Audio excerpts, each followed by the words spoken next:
porque a parada é a seguinte. Nostalgia Futebol Flamengo de 2019. Cara, um vídeo do senhor Fute 11 vs 11, também conhecido como João Chafim, sobre o Flamengo de 19. Eu ainda nem cliquei, até porque a gente vai ver junto aqui. Mas vindo dele, grande chance de ser o melhor conteúdo sobre esse bom tema no YouTube brasileiro. Então bora que bora. Gabriel pediu no meio, Bruno Henrique na cara do gol, Arrascaeta bateu, Gabigol!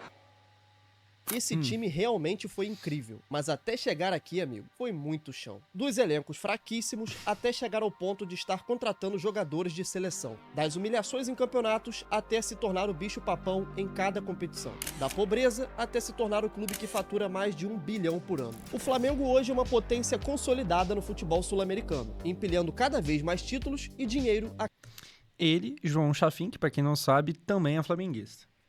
Né? Ninguém é perfeito, isso aí acontece. cada ano que passa. Mas tudo tem o seu pontapé inicial. E no caso do Flamengo, isso não caiu do céu. Eduardo Bandeira de Melo assumiu o Flamengo em 2013. E aos poucos ele começou a estancar a sangria e fechar a torneira que não tinha goteira não, irmão. A parada era uma cachoeira jorrando dinheiro para coisas que não faziam o menor sentido. Com essa ideia de cortar gastos, o Flamengo viveu alguns anos complicados, com elencos fraquíssimos.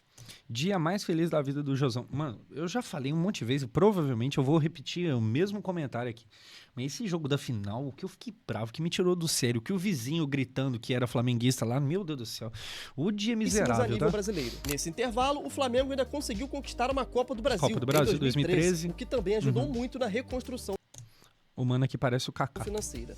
Acho que ele era goleiro reserva? Acho que era isso. E com o passar do tempo, o Flamengo já não era mais um clube que atrasava salários, que vendia o almoço para pagar a janta. A fama do clube estava mudando. E agora parecia ser um bom lugar para jogadores César, obrigado. que buscavam era goleiro reserva mesmo, não é? algo a mais na sua carreira. E foi no dia 19 de julho de 2016 que Diego Ribas resolve aceitar o projeto do Flamengo e retorna para o futebol brasileiro. A chegada do Diego fez o torcedor voltar a acreditar que poderia ser campeão de coisas ainda maiores. E o principal, Diego foi o ponto inicial para que outros grandes jogadores começassem a ver o Flamengo com outros olhos, já que a imagem de um cara como ele, atrelado ao clube, que agora era bom pagador, fazia com que o interesse de outros atletas também aumentasse.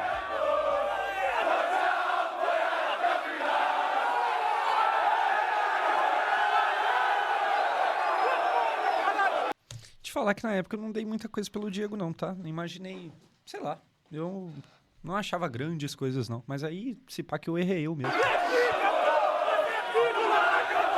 Diego, ídolo máximo, tomou porrada da torcida e continuou no clube. E assim foi. Um ano depois, em junho de 2017, Everton Ribeiro assinava com o Flamengo por 6,5 milhões de euros. Um investimento pesado para a época que passava o recado que o time agora visava coisas maiores. Cara, 6 milhões de euros no Everton Ribeiro antigamente. Hoje, com 6 milhões, tu compra um cara que ele vai ser ruim pra ficar no banco, tá ligado? E não só pagamento de dívidas com um elenco limitado. Junto com o Everton Ribeiro, o Flamengo decidiu melhorar não só o seu ataque, mas também a sua defesa. Apostou em Diego Alves, que na época estava agarrando no Valência, para ser o novo goleiro do Flamengo. Mas, mesmo com essas novas contratações e já vivendo uma nova realidade, o Flamengo ainda flertava com a vergonha. Principalmente quando perdeu a final da Sul-Americana em pleno Maracanã. Em uma partida pegada, o Flamengo perdeu no agregado de 3-2 para o Independente. Ainda em 2017, o Flamengo chegou na final da Copa do Brasil e, mais uma vez, fracassou. A derrota para o Cruzeiro foi dolorida, principalmente por ter sido nas disputas de pênalti. Diego Ribas desperdiçou sua cobrança e o Cruzeiro saiu campeão da Copa do Brasil. O Flamengo então termina o ano de 2017 com 2 derrotas em finais, perdendo a Sul-Americana para o Independente e a Copa... Apareceu o Juan ali. E no ano de 2017 com 2 derrotas em finais, perdendo a... Eu lembrei de uma foto que a mulher postou uma vez, tipo, o bagulho virou meme depois. A mulher tira uma foto com o Juan e fala, nossa, muito prazer em te conhecer, @Vini Júnior. Sul-Americana para o Independente e a Copa do Brasil para o Cruzeiro. Ainda em 2017, o Flamengo dava um passo muito importante para a formação do elenco de 2019. A venda de Vinícius Júnior para o Real Madrid por 45 milhões de euros. Porém, a joia rubro-negra só sairia quando completasse 18 anos. Então, ele ainda tinha até junho de 2018 para mostrar seu futebol pelo Flamengo. Após a venda de Vini Júnior, o Neguebinha, tá? Acho que nem chega a vestir a camisa do Real. O rubro-negro carioca estava com os cofres cheios e cada vez mais disposto em investir em jogadores. Então, como resposta às eliminações e à venda da sua principal joia, tivemos a primeira grande amostra do potencial. Pô, tenho saudade quando o Flamengo contratava assim. Essa época era boa. De mercado, quando o clube carioca acertou a compra do Vitinho por 12 milhões de euros, o que na época foi a contratação mais cara. Viado. O Everton Ribeiro foi 6, o Vitinho foi o dobro, foi 12. Rapaz. História do Flamengo. Só que mesmo após a sua reestruturação e assim, eu tenho uma leve desconfiança que o Everton Ribeiro é um pouquinho melhor que o Vitinho, entendeu? tomando rios de dinheiro, o Flamengo ainda insistia na vergonha. Mais uma vez, o rubro-negro enfrentava o Cruzeiro, agora pelas oitavas de final da Libertadores. E mais uma vez, sai derrotado. Barcos. Tá vendo? Cara, o mundo antigamente era muito melhor. Olha que imagem bonita, ó. Agora pelas oitavas de final da Libertadores. E mais Cadê? vez... Barcos aqui. Não sei se é o Thiago Neves aqui atrás. Arrascaeta, sem ser com a camisa do Flamengo.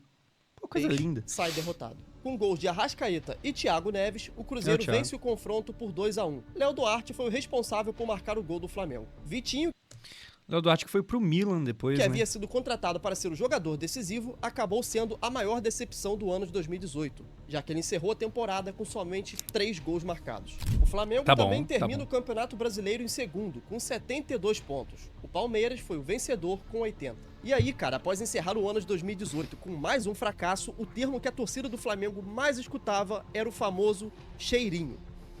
Quando se joga no Flamengo, você tem o privilégio de sentir certos cheirinhos, né? Criamos a expectativa dos cheirinhos de ser campeão brasileiro.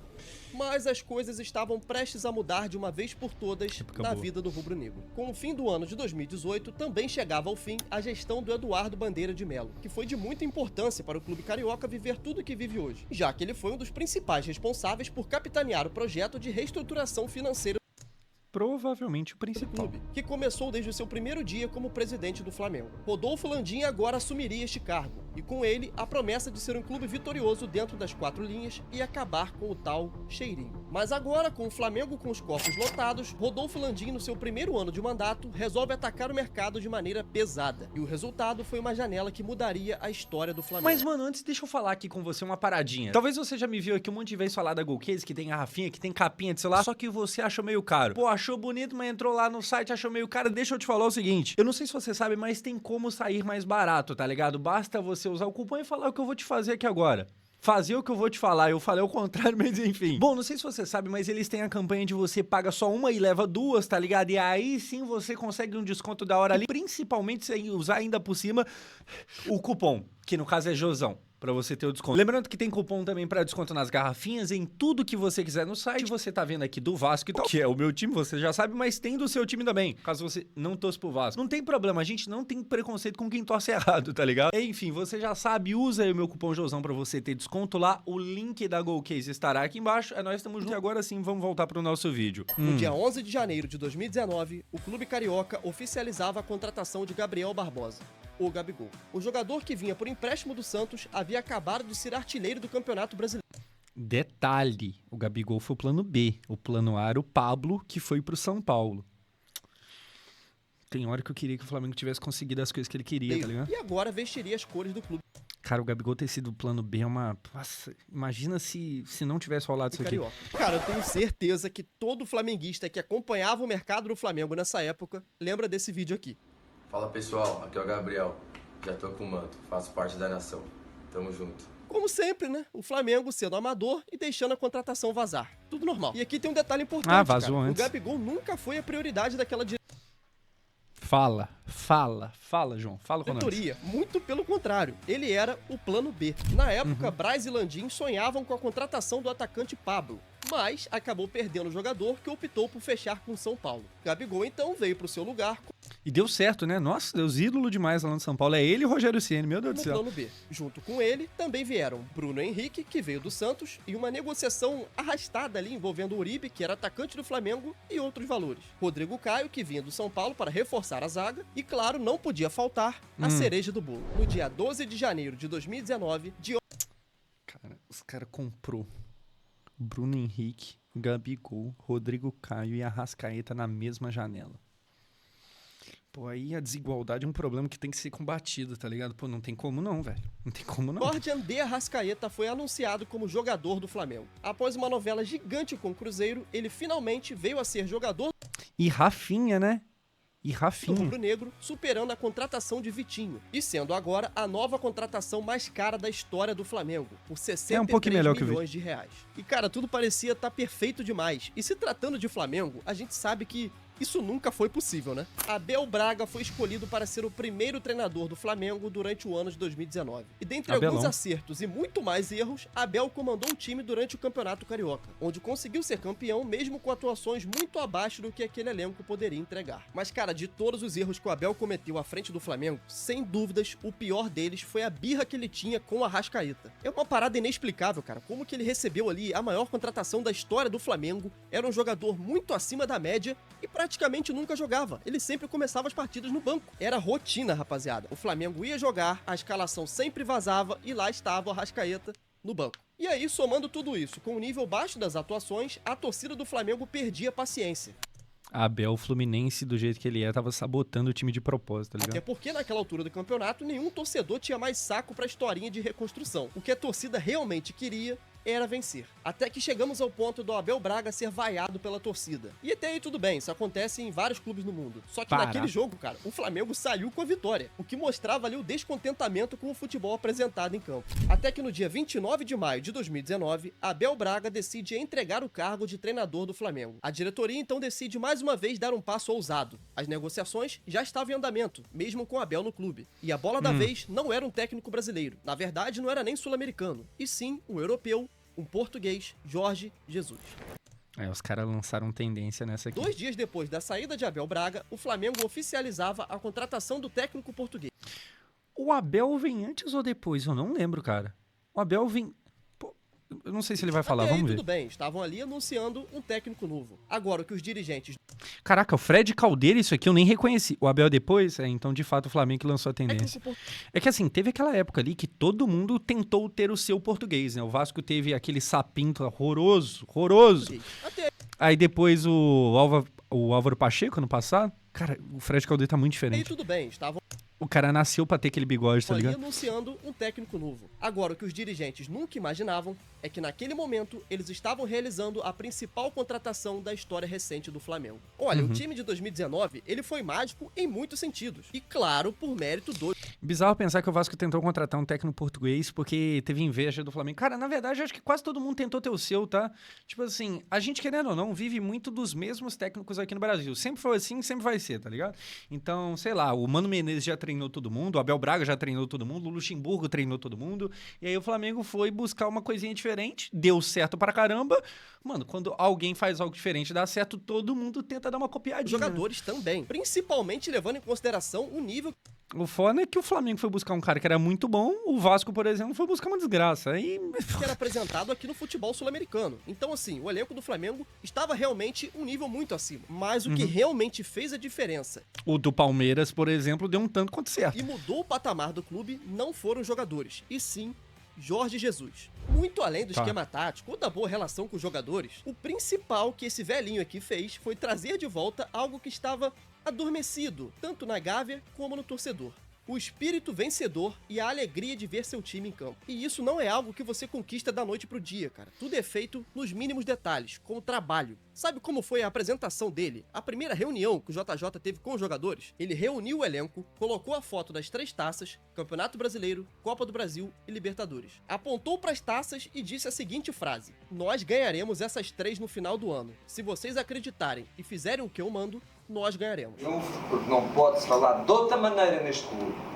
Não é? É ganhar, ganhar, ganhar. E pra muitos, cara, isso pode soar como arrogância. Eu entendo, tá ligado? Só que uma coisa que a galera que não torce pro Flamengo precisa entender é que isso faz parte do DNA do clube. Sempre esteve ali, só que estava adormecido, tá ligado? Era algo que estava ali apagado dentro do torcedor do Flamengo. E claro, né, isso aconteceu devido à sequência de humilhação e vexames que a gente estava passando ano após ano. E aí, do nada, cara, precisou vir um treinador de outro continente chegar aqui no Rio de Janeiro pra poder dar uma palestra pra aqueles caras que estavam lá no elenco, pra todo mundo, cara, não só os jogadores, pros dirigentes, pro diretor de futebol, pro roupeiro, pro cara que ajusta a grama, pra todo mundo, pra elas entenderem que aquele clube não poderia ficar passando vergonha atrás de vergonha igual tava sendo. E que agora, a partir daquele momento, com ele ali no comando, isso não aconteceria mais. O Flamengo teria que voltar ao topo. O Flamengo teria que voltar a ser campeão. E com o aval do JJ, o Flamengo volta ao mercado e faz uma janela crucial para a montagem daquele elenco. Se liga nos nomes, mano. Pablo Mari, zagueiro que atuava na 2ª divisão do futebol espanhol, comprado por 1 milhão de euros. Jogou muita bola, meu Deus do céu. Rafinha, lateral direito que Ah, o Rafinha vem depois, chegava beleza. de graça após o fim de contrato com o Bayern de Munique. Felipe Luiz, lateral esquerdo, que também chegava de graça após fim de contrato com o Atlético de Madrid. E pra finalizar, Gerson, jogador que veio da Pô, que isso, cara? Que isso, os caras acertaram. Roma por 13 milhões de euros. Entrou numa sequência de tudo dando certo, tá ligado? Desde o técnico até as contratações. Todos esses jogadores foram titulares e peças importantíssimas para o time, principalmente Rafinha e Felipe Luiz, que chegavam para somar com essa mentalidade vencedora. Tipo assim, o Flamengo na época tinha laterais melhores do que a seleção brasileira hoje. Olha que loucura. Eram caras que já tinham suas carreiras feitas na Europa, sempre foram campeões e queriam ainda mais. Isso é algo que contagia o ambiente, cara, e leva todo mundo a evoluir. E agora, finalmente, o elenco estava montado, o treinador já estava definido e só restava saber como tudo funcionaria na prática. E eu não sei se você percebeu, cara, mas eu não estou fazendo nenhuma publicidade nesse vídeo. E eu escolhi fazer dessa maneira para que seja mais fluido para você que tá assistindo, cara. Eu não queria que o vídeo tivesse pausas. Então, pô, se você puder me ajudar e deixar um like e se inscrever no canal... Pô, aqui fica o lembrete mais uma vez. Deixa eu dar o like aqui, inscrito eu já tô. Se você tá conhecendo por esse vídeo aqui, você não tá inscrito lá no canal dele, se inscreva também. O moleque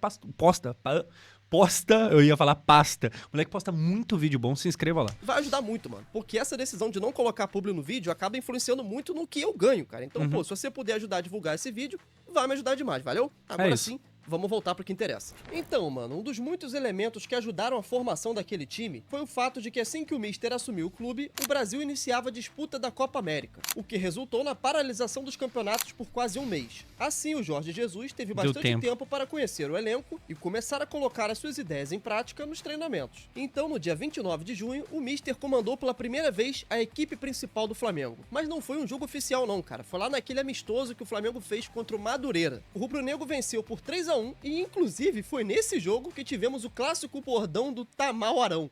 Atenção, Arão! Tamal, Arão! Tamal, Arão! Tá reclamando do posicionamento do Arão, hein?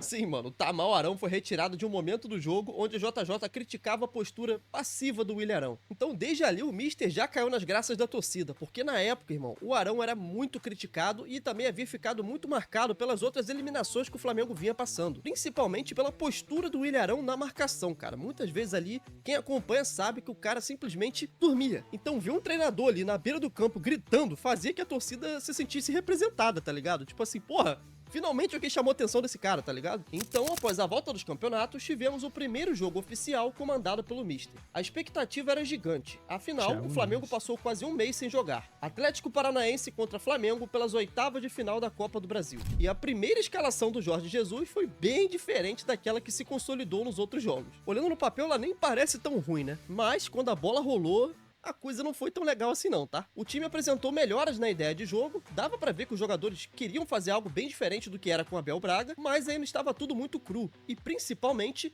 faltava refino para alguns jogadores colocarem em prática tudo que o Mister queria. Mas uma coisa já estava ali desde o primeiro jogo, a dupla Bruno Henrique e Gabigol. O Bruno Henrique, durante toda a sua carreira, sempre jogou como ponta, mais lá pela esquerda, bem aberto. Só que Jorge Jesus viu ele de outra maneira e tentou encaixar ele como um segundo atacante. E isso já estava lá presente desde o seu primeiro jogo, cara. A ideia dele sempre foi fazer com que Gabigol e Bruno Henrique formassem uma dupla de ataque.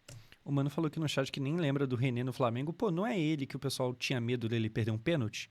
Ou é o Rodinei, eu tô confundindo? Eu acho que é o René. E ainda bem que ele insistiu nisso, cara, porque essa ideia criou simplesmente um dos ataques mais letais que o Flamengo já teve. Mas isso só viria a acontecer no futuro, cara. Porque é ele mesmo, nesse jogo entre o Flamengo e o Atlético... Sim, contra a Emelec, perfeito. É isso que eu lembro do cara. Foi bem morno e bem chato de assistir. Terminando então em 1-1. O gol do Atlético Paranaense foi marcado por Léo Pereira, quando ele ainda jogava por lá. Já o gol do Flamengo foi quando ele ainda era feio, marcado por Gabigol. 4 dias depois desse empate, o Flamengo voltou a campo pelo Campeonato Brasileiro, onde passeou e já mostrou o que poderia fazer caso a ideia engrenasse de vez. 6-1 pra cima do Goiás no Maracanã, com um show de Arrascaeta que marcou 3 gols, 2 de Gabigol e 1 de Bruno Henrique. O trio dava ali as suas primeiras amostras naquele ano. A principal mudança em relação ao empate contra o Atlético foi a entrada de Rafinha na lateral e a aproximação do Everton Ribeiro com o Arrascaeta, o que criava ali uma linha de passe entre eles que gerou praticamente todas as jogadas de ataque do Flamengo naquela partida. 3 dias depois... Mano, Cuéllar, Arrascaeta, Everton Ribeiro, era um meio de campo... Gerson... Era um meio de campo muito bom, tá Pois ligado? o jogo dá a volta contra o Atlético pela Copa do Brasil, onde o Flamengo mais uma vez empata em 1-1 e é eliminado nos pênaltis, com direito a Diego Ribas perdendo a primeira cobrança De novo? em uma batida ridícula. Pelo amor de Deus, mano, isso aqui No meio do não gol. existe. Mas pra não Meia deixar ele altura. sozinho nessa, Vitinho e Everton Ribeiro também desperdiçaram. A torcida que vinha embalada após um 6-1 no Goiás teve que assistir ali, ao vivo, o seu time ser eliminado Caraca, Bruno Guimarães, tá em ligado? casa pela Copa do Brasil. No jogo seguinte, o Flamengo visitou o Corinthians pelo Brasileirão e mais o empate veio, agora em 1-1. Mas aqui a coisa parecia apresentar melhoras, já que alguns daqueles reforços que eu citei que vieram no meio do ano já estavam jogando no time titular. E o que mais estava fazendo diferença era o Gerson. O Coringa foi titular nesse jogo e já mostrava que seria um diferencial e cravaria sua vaga nos 11 iniciais. Até que agora chegamos em um Bruno Guimarães, o vascaíno, exatamente. jogo que seria o ponto de virada para aquele elenco. Oitava de final da Libertadores, o Flamengo viajava até o Equador para enfrentar o Emelec. E o pior parecia estar acontecendo mais uma vez. O Emelec venceu o jogo por 2-0. E como se isso ainda não fosse o bastante, ainda tivemos nesse jogo uma lesão seríssima do Diego Ribas. Foi aqui, logo após essa entrada Ah, essa é a lesão. Nossa, Deus, é o pé dele todo virado. Que quando ele entra na final de 19, eu lembro do pessoal falando que, pô, se recuperou em tempo recorde e tal. criminosa, onde ele praticamente quebrou a perna. Ai, caralho, nossa, a imagem é feia O pra Mister caramba. também cometeu erros, principalmente pelo fato de ter escalado Rafinha na ponta direita, posição onde ele nunca jogava, mano. E foi dessa maneira que o Flamengo voltou para o Brasil, com uma derrota de 2-0 nas costas e uma lesão seríssima no seu capitão que o afastaria do time por meses. Nossa, a imagem é muito feia, meu Deus do céu. Na chegada no aeroporto, uma cobrança calorosa foi feita. Torcedores que já tinham visto esse filme muitas vezes não aguentavam mais vexames na Libertadores. Cobraram então Cara, futebol é uma loucura, né? Você pensar em 2019, o ano que talvez seja o melhor do Flamengo, eu sei que tem 81 lá com o Zico e tal, mas, pô, 2019, na pior das hipóteses, é o segundo melhor ano da história do Flamengo, e mesmo assim teve torcedor protestando, indo em hotel cobrar e tal, futebol é uma loucura. diretamente os jogadores e sobrou até mesmo pro Mister, que encarou ali a nova realidade, né? Agora ele não estava mais em um solo Tomando a pressão, filho. Seja bem-vindo ao Brasil. europeu. Aqui o futebol funciona de um jeito bem diferente. E como tudo no Flamengo é essa loucura, no jogo seguinte ele venceu o Botafogo por 3-2. E no final do clássico só se ouvia uma coisa: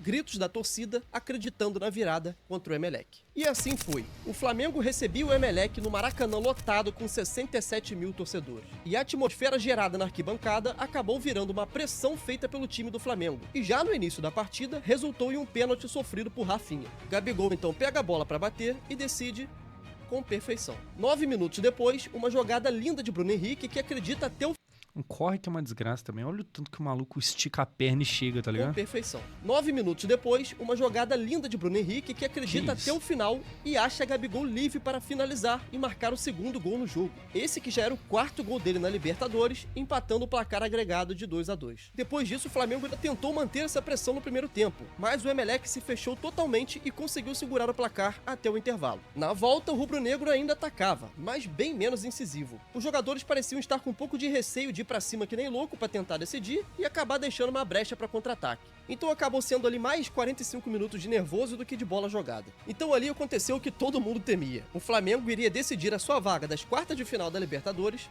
nos pênaltis. Começando as cobranças, Arrascaeta Cara, foi por tão pouco. Tudo aquilo poderia ter sido evitado, né? Era só alguém perder aqui, show de bate bola. o primeiro e converte. Angulo bate para o Emelec e também converte. Bruno Henrique bate o segundo do Flamengo e amplia. Cortez bate para o Emelec e também converte. Calma aí, que agora é a vez do Flamengo e René na bola. O tal pênalti. Cara, aqui eu tenho certeza que você trancou tudo. Não passava nem sinal de Wi-Fi aí que eu tô ligado. Mas ele acabou sendo a melhor batida. Quando o René bate tão bem assim, você vê que o bagulho já era, não tem o que da fazer noite, mesmo. Se liga aqui, ó. Tá escrito, tá A ligado? classe do Renezudo, tá? Então o Arroio veio para a cobrança do Emelec e Diego O Arroio, pelo amor de Deus, Alves Arroio. cresce, defendendo a batida.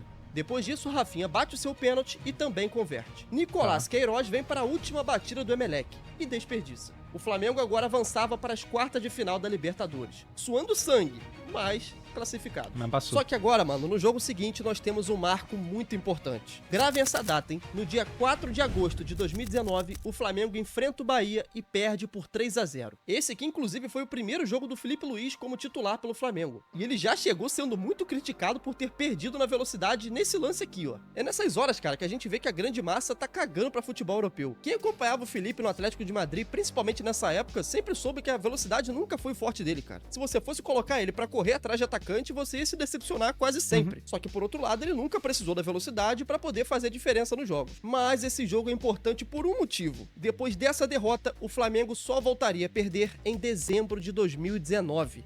4 meses depois, Jorge Jesus, com a chegada de Felipe Luiz, Rafinha, Gerson e Pablo Mari, transformou o Flamengo em uma máquina, alcançando a incrível marca de 29 jogos de invencibilidade. Entre Campeonato Brasileiro e Libertadores, foram 24 vitórias e apenas 5 empates. Pelo Campeonato Brasileiro, venceu o Grêmio por 3-1, logo depois o rival Vasco por 4-1, até que chegamos nas quartas de final da Libertadores, onde o Flamengo enfrentou o Internacional. Pensa numa torcida que tava nervosa, irmão. Então, era do Flamengo. O time finalmente parecia estar encaixado, mas mesmo assim, a torcida ainda tava se cagando de medo. Porque se tratando de Libertadores, cara, o Flamengo sempre foi profissional em fazer vergonha.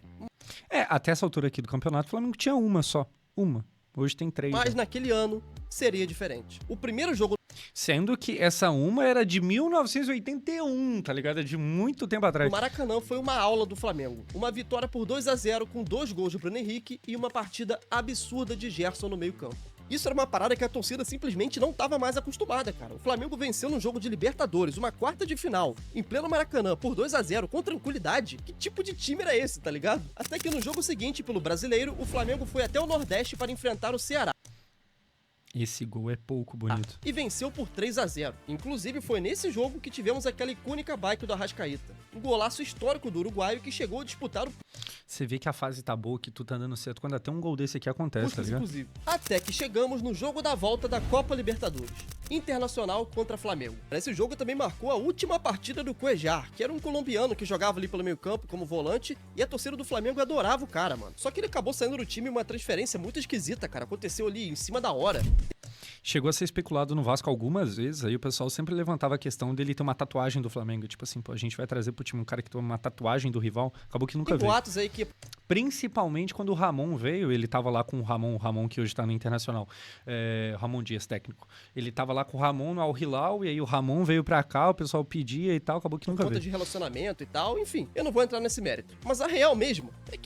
Quer ir pra Arábia por quê? Tem boatos aí que é por conta de relacionamento e tal, enfim. Eu não vou Quer ir pra Arábia porque lá... Ah, 2 mulheres, pode entrar crer. nesse mérito. Mas Raro, né? Jogador traindo mulher, raro, não acontece. a real mesmo é que ele nem fez falta. O Flamengo sofreu um pouco com a pressão inicial do Inter, mas logo depois começou a controlar a partida. Inclusive, esse foi um jogo absurdo do Felipe Luiz, tá? É sempre bom lembrar aqui. O Inter ainda consegue abrir o placar com um gol de cabeça de Rodrigo Lindoso, aos 62 minutos. Mas não foi o suficiente, já que... Eu sempre... Pô, não sei vocês, mas eu sempre achei impressionante o fato do rapaz chamar Lindoso. Acho o nome O maravilhoso. Arrascaeta rouba a bola, acha Bruno Henrique em velocidade, e aqui eu prefiro deixar o Galvão falar por mim. Partiu, Gabigol tá pedindo, Gabigol tá pedindo, Gabigol tá pedindo. Gabigol, bateu! Olha o gol! Olha o Que gol! edição. Olha o gol! Olha o gol! Gol! Cara, só que esse gol aqui mostra o que, sei lá, pra mim foi um pouco da temporada. É o Bruno Henrique fazendo difícil, o Gabigol fazendo gol. Tá ligado? Então a jogada mais complicada é o Bruno Henrique. Quem faz o gol? Gabigol. Que obviamente tem o mérito, né, de estar lá bem posicionado pra fazer o gol e tal, mas eu desconfio até hoje que jogar bola mesmo, o Bruno Henrique jogou mais bola do que o Gabigol naquele ano.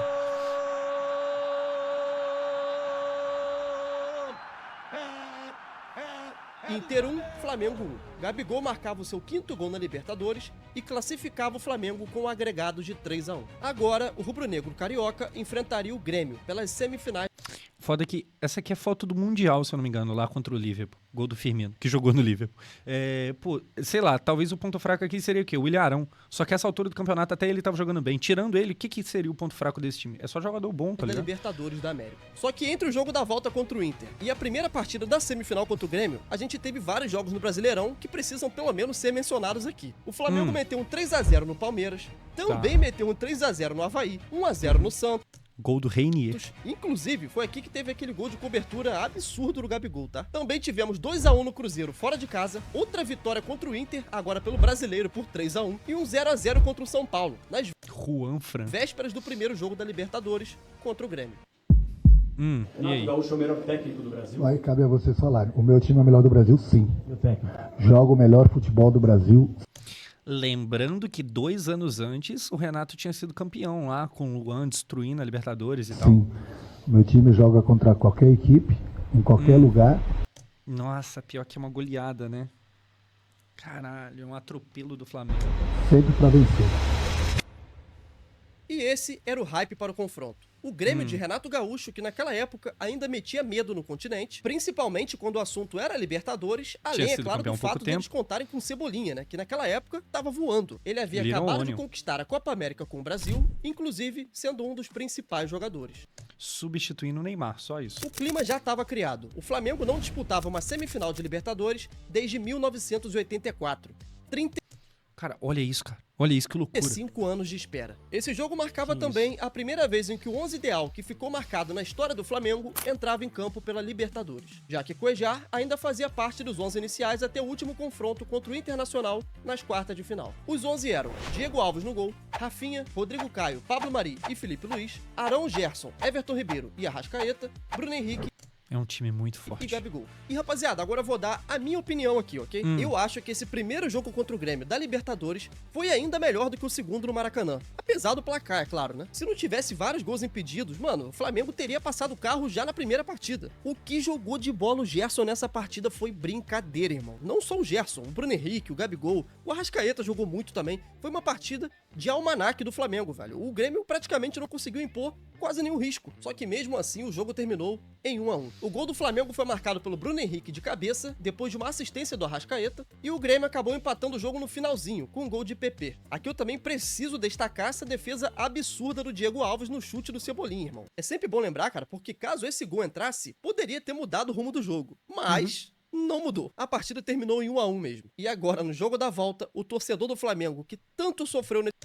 E pensar que hoje em dia, tipo assim, o Cebolinha, depois disso, ele foi pra Europa, né, jogar no Benfica, e aí volta, tá no Flamengo, o cara, tipo, é o banco do Flamengo. Olha o nível da qualidade do Flamengo hoje, tá ligado? Nesses últimos anos, finalmente poderia ter uma noite para a história. Flamengo contra Grêmio no Maracanã. 70 mil torcedores e a cara de merda do Renato. A dúvida sobre quem jogava o melhor futebol do Brasil naquele ano foi respondida. O time foi o mesmo do primeiro jogo, os 11 ideais se mantinham. E o Flamengo não toma conhecimento algum do Grêmio, aplicando uma goleada de 5-0. Os gols começam com o Bruno Henrique abrindo o placar aos 42 minutos, levando a vantagem para o intervalo.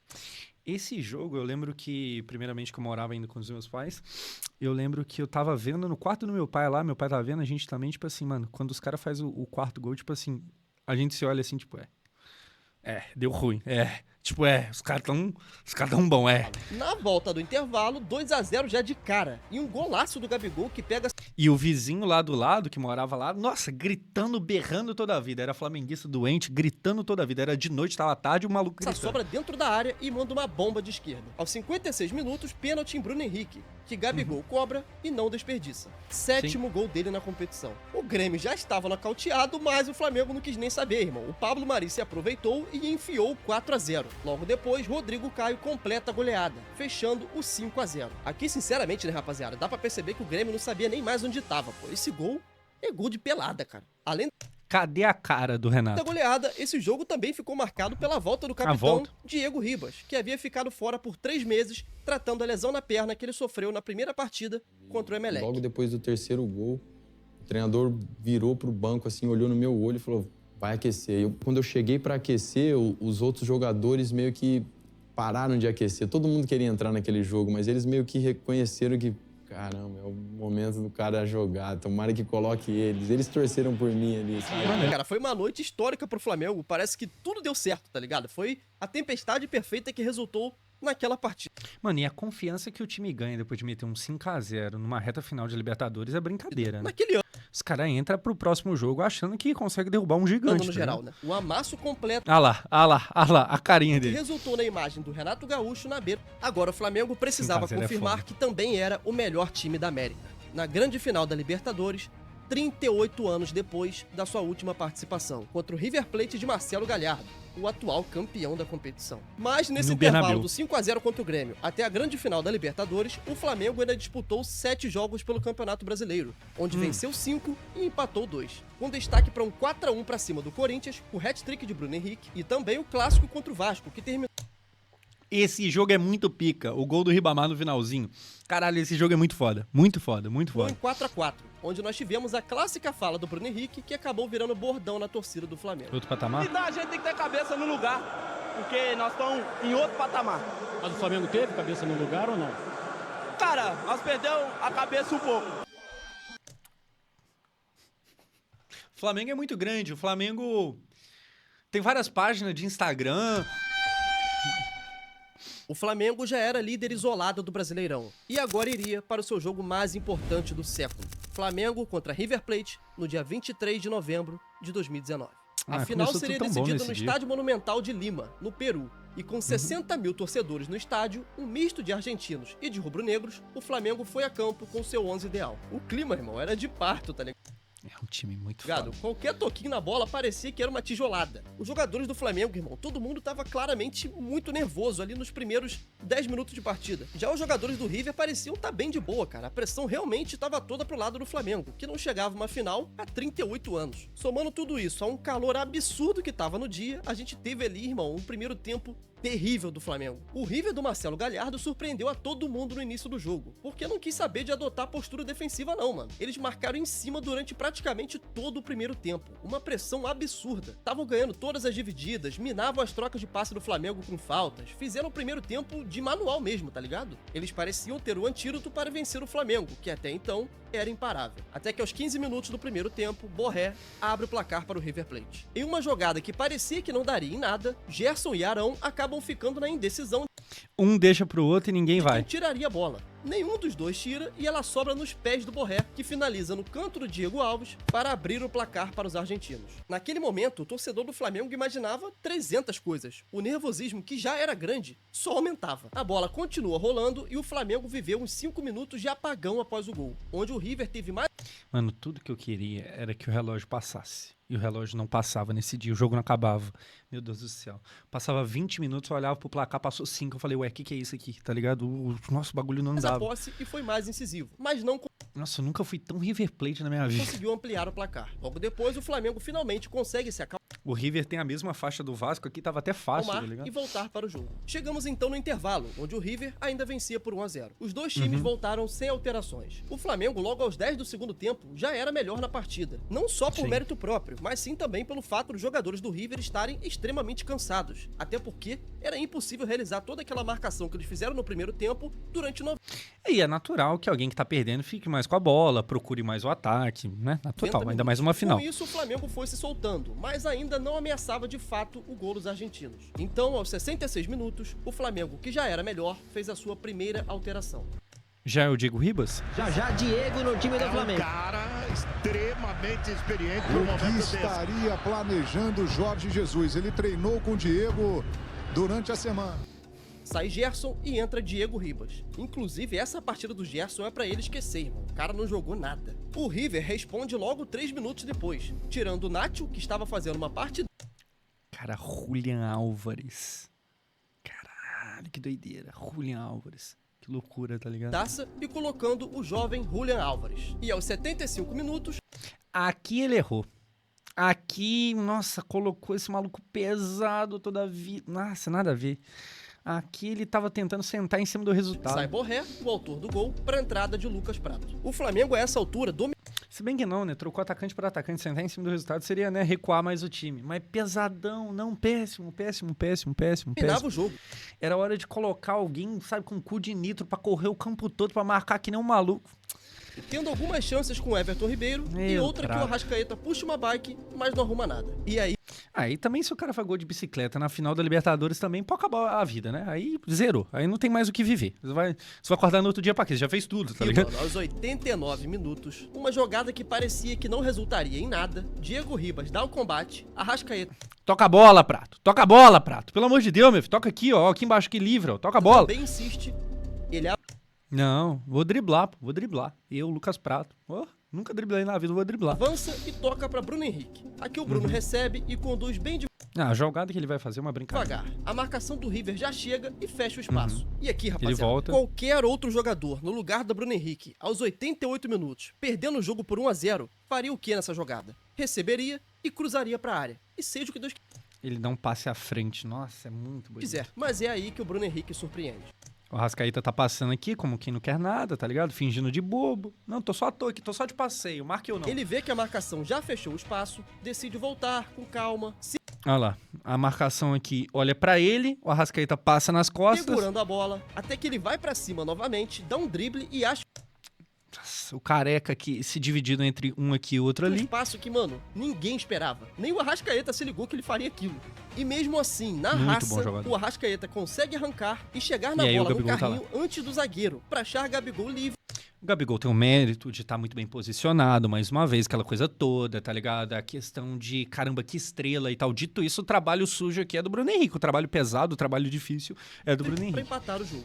Olha, ele nem dá carrinho na bola, quem dá é o Arrascaeta e tal. Esse gol é Olha, fácil. cara, a pra ele. jogada toda é linda, é um momento marcante na história do Flamengo. O Gabigol é gigante, disso ninguém nega, todo mundo sabe. Mas Sim. aqui, irmão, na minha humilde opinião, esse gol ele é 70% do Bruno Henrique, Até o Arrascaeta. O Arrascaeta que se mata aqui pra dar carrinho e chegar na bola, tá 20% do ligado? Arrascaeta e 10% do Gabigol. O que o Bruno Henrique fez nessa jogada, cara, mostra que realmente era pra ser. Tava escrito. Ninguém ia tirar aquele título do Flamengo em 2019. E logo depois das comemorações... Aí que é foda. Aí nesse momento do gol de empate, eu tipo, não acredito. Não acredito. Eu secando toda a vida. O vizinho berrando. A casa dele era meio que no alto, ele saía pra janela e saía gritando, tá ligado? O vizinho berrando. Berrando. E eu tipo, não acredito. Não acredito. Não acredito, não acredito, não acredito. Cara, o jogo tinha acabado. Meu Deus do céu, o jogo já tinha acabado. 90 mais 2. Aí, Rafinha toca pro Diego, que levanta a cabeça e arrisca um Bum. cruzamento pra Gabigol.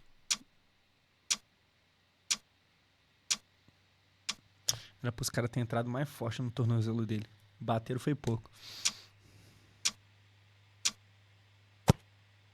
O camisa 9 disputa no corpo com Vão, Careca. Ô, Careca, ganha essa bola de cabeça, Careca. Não dá facilidade, Bola. não. a bola cai justamente onde devia. Mas aí é muito predestinado também, né? É muito cagão, é muito... Nossa, tinha que ser, né? Nesse momento eu desligo a televisão e vou tomar banho. Tipo, não, deu. Pra mim deu. Não. Virada não. Virada não. Aí eu, tá ligado? Eu vou tomar banho e vou tomar banho puto. Tá ligado? Nossa, eu lembro de eu bater a porta do guarda-roupa e tal. Não. Aí não dá, não. Toda vez no final. Não. Na perna esquerda de Gabriel Barbosa. O Gabigol. 2 gols. Eu passando sabão assim, também que bosta, que bosta. 12 em 3 minutos. Eu com raiva. 9 gols na competição. Gabriel Barbosa, naquele momento, entrava no hall dos ídolos Mano, eu não vi nada, não vi comemoração, não vi ninguém levantar troféu, não vi o final do jogo. Os caras fazem gol, eu falei, não, tem que parar de ver futebol. do Flamengo. E olha que ainda deu tempo dele ser expulso depois. Foi?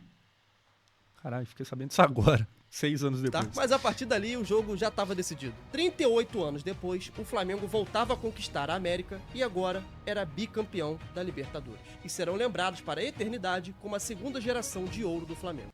Eu gostaria de tirar um minuto aqui para agradecer a existência de Roberto Firmino, que impediu que o mal se alastrasse ainda mais na sociedade. Vamos lembrar que Flamengo e Liverpool foi para os acréscimos. Para a prorrogação. Então, obrigado, Roberto Firmino. Muito obrigado. Você me fez muito feliz. Nós tamo junto. No dia seguinte, após o avião pousar no Rio de Janeiro, no dia 24 de novembro, o elenco foi às ruas comemorar o título da Libertadores, onde lotou a Presidente Vargas com um mar de pessoas para verem pessoalmente os heróis do título. E tem mais, cara. Isso é pica. A quantidade de pessoas na rua e tal, isso é muito foda. Enquanto os jogadores estavam lá, em cima do trio, E assim, é uma baita de uma final, né, cara? O Firmino, Pô, pra mim foi uma merda, só que o tanto de raiva que eu passei, eu sempre falo isso. Se o flamenguista ficou feliz, ele ficou muito feliz, tá ligado? É uma final que você não consegue ficar indiferente a ela. Ou você é flamenguista e ficou, sei lá, se cagando de alegria... Se cagando de alegria é o termo que o vagabundo usa. Ou você é simpático ao Flamengo e acha legal, ou você ficou com raiva igual eu. Tipo assim, não é igual a final de 22, que é uma final que não fede, não cheira. Uma final Sabe, a virada no final. Essa final é muito forte. Que é isso? Morando com a torcida, o Grêmio fazia uma partida com o Palmeiras. E não só fazia uma partida, né? O Grêmio estava vencendo o Palmeiras. Ou seja, a partir daquele momento, nenhum outro... A de 21 foi melhor. A de 21 também é uma final muito boa, assim. Eu prefiro ela, né? Mas a de 21 é muito boa. Muito boa. A final 2020, que é Palmeiras e Santos... horrorosa, final horrível. Eu lembro que na época a gente recebeu gente lá em casa pra ver o jogo e tal. Saiu todo mundo tipo assim, nossa, a gente veio aqui pra isso, tá ligado? 21 é muito legal, 22 é xoxa toda a vida, mas, né, o Flamengo campeão. O time conseguiria alcançar o Flamengo matematicamente na tabela. Assim, 21 era muito legal porque era Flamengo e Palmeiras. Sabe, os dois times que vinham dominando o Brasil ali e tal, alternando entre eles dois, e aí chegou os dois na final. Porra, muito foda, muito foda. E aí, pô, mano, o Daverson, tá ligado? Daverson faz o gol do título. Maravilhoso. Que dia, que dia. Brasileirão. Em outras palavras, o Flamengo está... Acho que eu tenho foto até hoje daquela época, mano. De a gente lá em casa, lá com coisa do Palmeiras, tá ligado? Meu pai saindo na rua de verde, só de sacanagem. Sendo campeão brasileiro enquanto estava comemorando. Eu nem sei da onde que meu pai arrumou na época que ele tinha, tipo, um papelzinho, tá ligado? Que era um escudo do Palmeiras desse tamanho, assim, mais ou menos.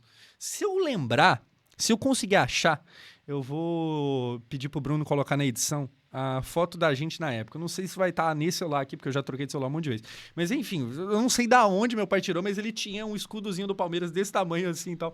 Enfim, grandes momentos. No trio elétrico. 3 dias depois, no Maracanã, ainda de ressaca, o Flamengo enfiou um 4-1 no Ceará. Logo depois, um 3-1 no Palmeiras no Allianz Parque e um 6-1 no Avaí, perdendo somente para o Santos de São 4-0, mas em clima de festa já também. Paulo, onde o rubro-negro tomou um 4-0 na última rodada do Campeonato Brasileiro, encerrando assim a sequência de 29 jogos sem derrotas. O Flamengo, então, termina o Brasileirão de 2019 sendo campeão e com a pontuação recorde de 90.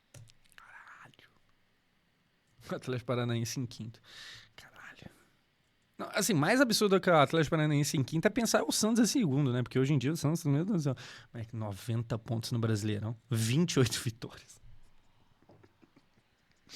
28 vitórias. Que isso, cara.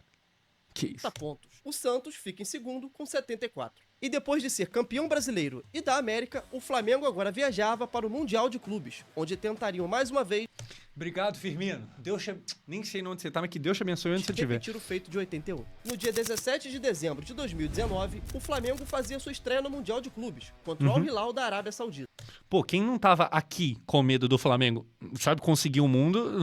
Os 11 iniciais, você já sabe, era o time ideal do JJ. E mais uma vez, cara, o Flamengo começa perdendo o jogo. O gol foi marcado pelo Aldalsari. E esse cara aqui joga bola. Era o Al Hilal, né? Verdade. De bobo ele não tem nada. E o primeiro tempo termina dessa maneira, com o Al Hilal vencendo por 1-0. Mas na volta do intervalo, o Flamengo consegue a virada. Com gols de Arrascaeta aos 49 minutos para empatar o jogo. E o passe do Bruno Henrique de novo. O Bruno Henrique naquele ano, meu Deus do céu. E Bruno Henrique para virar o jogo aos 78 minutos. E olha que ainda teve um golzinho contra aqui para fechar o placar de 3-1. Agora então iríamos para a grande final, onde o Flamengo enfrentava o mesmo rival de 81. Nossa, Lincoln... Tá ligado? Esse mano é o Trauco? Eu não lembro se é. O nome Trauco tá na minha cabeça, mas não tenho certeza se este é o rosto. Rodolfo, nada a ver também. A gente tem Rodrigo Caio, tudo bem.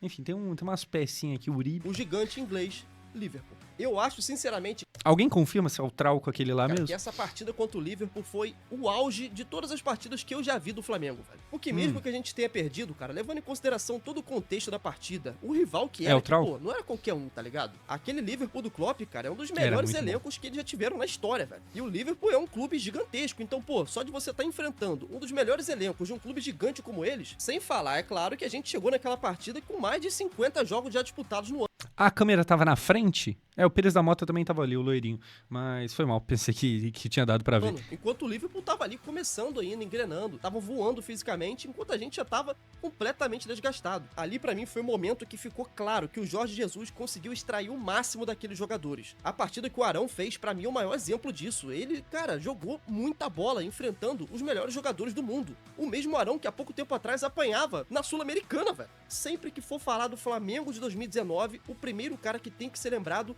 é o Jorge Jesus, porque sem ele, não teria nada disso. Podia ter contratado quem fosse, mano. Tanto que o Flamengo depois teve elencos melhores. E mesmo assim não conseguiu entregar o futebol nem perto daquilo. Eu tô falando aqui porque eu realmente acompanho o futebol europeu já há muito tempo e eu sei que não é qualquer time que vai lá e joga uma partida do mesmo jeito que o Flamengo jogou contra os caras, velho. A linha de defesa como um todo, Pablo Mari, Rodrigo Caio, Felipe...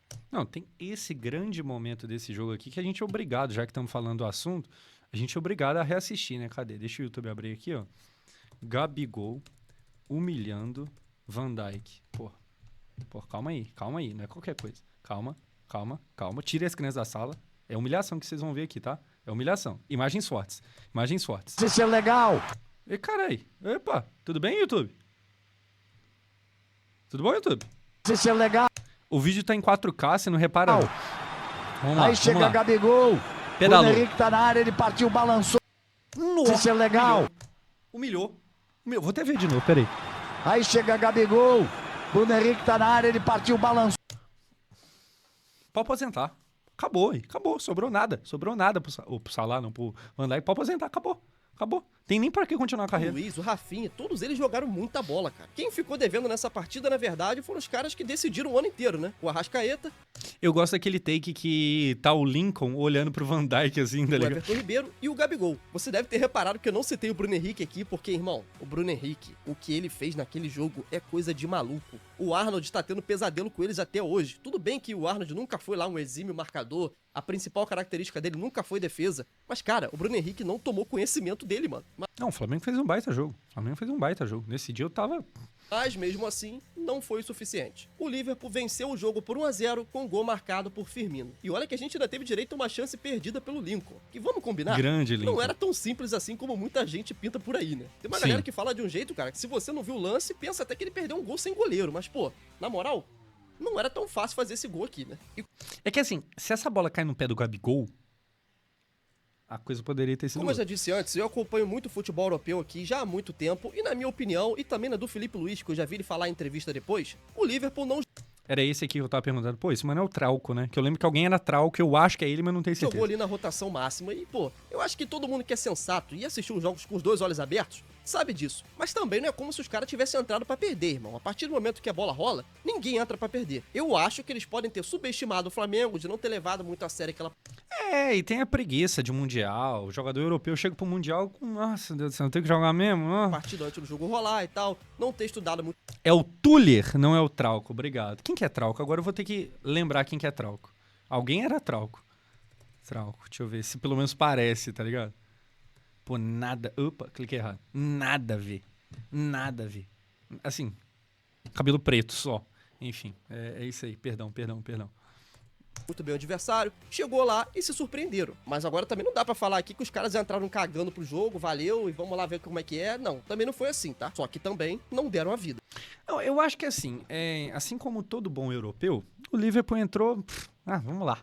E aí, talvez durante o jogo eles tenham percebido que até que o timezinho ali é bom, né? Legal e tal, mas que os caras entram numa preguiça, entra parecendo que todo mundo acabou de comer um pratão de feijoada, essa é a realidade. Obviamente. E mesmo com essa derrota, o legado de Jorge Jesus no Flamengo foi gigantesco. O cara que chegou, pediu a confiança e a entrega dos jogadores, dizendo que daria certo e menos de um ano depois, ganha os principais títulos do clube no século.